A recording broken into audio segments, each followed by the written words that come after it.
ঘরের দরজায় দাঁড়িয়ে ছোট্ট এই সূরাটি পড়ুন, আপনি আপনার ঘরের যত রকমের অভাব অনটন আছে সব অভাব অনটন দূর হয়ে যাবে এবং টাকা শুধু আসতেই থাকবে। বিশেষ হচ্ছে না মনে হয় না? টাকা শুধু আসতেই থাকবে। আল্লাহ রাসূলুল্লাহ সাল্লাল্লাহু আলাইহি ওয়াসাল্লামের এক সাহাবীর পরীক্ষিত আমল, এই আমলটি যেই করেছে সেই ফল পেয়েছে। আমি কিছুদিন আগেও এক জুমায় হয়তো বলেছি দোয়াটা। এই যে আপনাদের এই কুমিল্লাতে এক লোক ওই দিন ধরে, লোকটা প্রায় মনে হয় 20 দিন না 25 দিন আমলটি করছে। লোকটা একদম চাক্ষুষ, আমার বাস্তব রিয়ালিটি দেখতে বলতেছি। এই লোকটা বলে, হুজুর আপনি একটা আমলের কথা বলছিলেন, ঘরের দরজায় দাঁড়িয়ে এই ছোট্ট সূরাটা আমি পড়ছি, ইনশাআল্লাহ 20-25 দিন পড়ছি। আমার আলহামদুলিল্লাহ বিশাল বড় মাছের আড়ত ব্যবসায় আমি ব্যবসা করি। আমার ব্যবসার মধ্যে এত ভাটা ছিল যে কোনো কিছুতে আমার বরকত ছিল না, আমার ফ্যামিলিতেও শান্তি ছিল না, কিন্তু আলহামদুলিল্লাহ হুজুর আমি ইয়াকিন আর ইখলাসের সাথে আমলটি আপনাদের আমলটি করছি, আমি সাথে সাথে আলহামদুলিল্লাহ এখন আমার ব্যবসার মধ্যে বরকত, আমার পরিবারের মধ্যে আলহামদুলিল্লাহ এখন রহমত এবং কন্টিনিউ, আমার পরিবারের মধ্যে আর কোনো রকমের অভাব অনটন নাই, একদম চাক্ষুষ। এই যে কিছুদিন আগে আমাকে বললো, এই জন্যই এই ঘরের দরজায় দাঁড়িয়ে ছোট্ট সূরাটি যদি আপনারা প্রতিদিন ইখলাসের সাথে আপনি 20 দিন 21 দিন কিংবা 40 দিন আমলটি করেন কিংবা তার চেয়ে কমও করেন, আপনি দেখবেন ইনশাআল্লাহ পরিপূর্ণ ইখলাস, আপনার ইখলাস যত, ধারণা যত শক্ত হবে, আমলটা তত তাড়াতাড়ি কবুল হবে।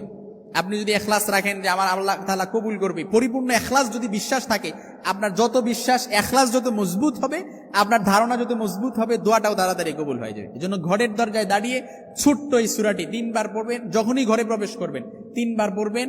আমরা সূরাটি সবাই পারি, ছোট্টবেলা সূরাটি কবে মুখস্থ করে ফেলছি এমন কেউ নাই যে হুজুর এই সূরাটা পারি না আমি, এমন কেউ নাই, সবাই পারি। এজন্য ঘরের দরজায় দাঁড়িয়ে এক সাহাবী আল্লাহ রাসূলুল্লাহ সাল্লাল্লাহু আলাইহি ওয়াসাল্লামের কাছে একদম পরীক্ষিত আমল, আল্লাহ রাসূলুল্লাহ সাল্লাল্লাহু আলাইহি ওয়াসাল্লামের কাছে এসে বলি, ইয়া রাসূলুল্লাহ আমার কোনো কিছুতেই বরকত নাই, আমার ফ্যামিলিতে বরকত নাই, ইয়া রাসূলুল্লাহ আমার সংসারে অভাব অনটন দূর হয় না, টানাপোড়েন লেগেই থাকে, একটার পর একটা ঝামেলা লেগেই থাকে, কখনো সন্তান বিবি অসুস্থ, কখনো মা অসুস্থ, সংসারের মধ্যে কোনো ঝামেলা নাই, ইয়া রাসূলুল্লাহ রান্না নাই, আমার সংসারে বরকত হয় না, আমার কিছু আমল শিখায় দেন ইয়া রাসূলুল্লাহ, এই আমলটা করে যেন আমি কিছু আমার সংসারের মধ্যে বরকত হয়, আমার অভাব অনটন দূর হয়ে যায়।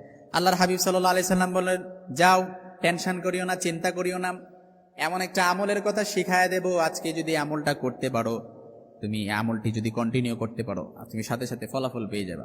তখন ইয়া রাসূল যখন এই আমলটি শিখাই দিলেন, আল্লাহ রাসূল সাল্লাল্লাহু আলাইহি সাল্লাম বলেন, তুমি যখনই ঘরে প্রবেশ করবা, তখনই তুমি ঘরে প্রবেশ করার পূর্বে তুমি 3 বার সূরাতুল ইখলাস, কুল হুয়াল্লাহু আহাদ আল্লাহুস সামাদ লাম ইয়ালিদ ওয়া লাম ইউলাদ ওয়া লাম ইয়াকুল লাহু কুফুয়ান আহাদ, এই যে ছোট্ট সূরাটা আমরা সবাই পারি, এমন কেউ নাই সূরাটা পারি না, সবাই পারি।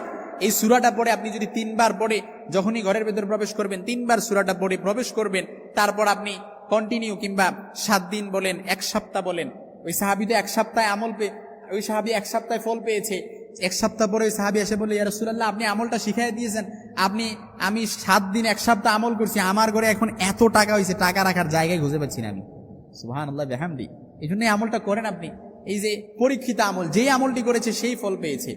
এই জন্য ঘরের মধ্যে যদি অভাব অনটন থাকে, বরকত নাই, রহমত নাই, সাকিনা নাজিল হয় না, সব সময় ঘরের ভেতরে টানাপোড়েন লেগেই থাকে, একের পর এক অশান্তি লেগেই থাকে, একের পর এক অশান্তি বিরাজ করে, এই আমলটি করে যখনই ঘরের ভেতরে প্রবেশ করবেন, ঘরের দরজায় দাঁড়িয়ে 3 বার এই ছোট্ট সূরাটি পড়ে তারপর প্রবেশ করবেন, নিমিষে আপনার ঘর থেকে অভাব দূর হয়ে যাবে, অশান্তি দূর হয়ে যাবে, পেরেশানি দূর হয়ে যাবে, বিপদ দূর হয়ে যাবে, আপদ দূর হয়ে যাবে, উদ্বেগ উৎকণ্ঠা সবকিছু আল্লাহ তাআলা দূরীভূত করে দিবে।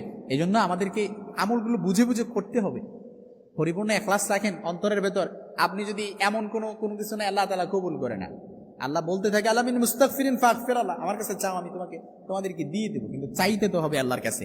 এই জন্য আপনি যখন আল্লাহর একত্ববাদের তাওহীদের স্বীকৃতি দিয়ে আল্লাহর কাছে চাচ্ছেন, আল্লাহর কাছে আপনার আবেগ মিশ্রিত কণ্ঠে আল্লাহর কাছে বলতেছেন, আল্লাহ তাআলা আপনাকে অবশ্যই দিয়ে দিবে। তবে প্রত্যেকটা আমল করার জন্য শর্ত হচ্ছে আপনার ভেতরে পরিপূর্ণ ইখলাস থাকতে হবে, আপনার ভেতরে পরিপূর্ণ ধারণা থাকতে হবে যে আল্লাহ তাআলা আমার দোয়াটা কবুল করবে। আপনি যদি 100% কবুল না, আপনি যদি 100% শিওর না থাকেন, আপনি চিন্তা করেন আল্লাহ দোয়াটা কবুল করলে করলো, না করলে নাই, এরকম যদি চিন্তা ভাবনা করেন তাইলে তো আল্লাহ তাআলা আপনার দোয়া কবুল করবে না। এই জন্য আমরা যেন এই ইখলাসের সাথে আমলটি করি, ইনশাআল্লাহুল আজিজ। আমি বলে দিচ্ছি, যে আমলটি করেছে সেই ফল পেয়েছে, এই জন্য আমরা করবো তো ইনশাআল্লাহ। আল্লাহ কবুল করুক, পরে না আমিন।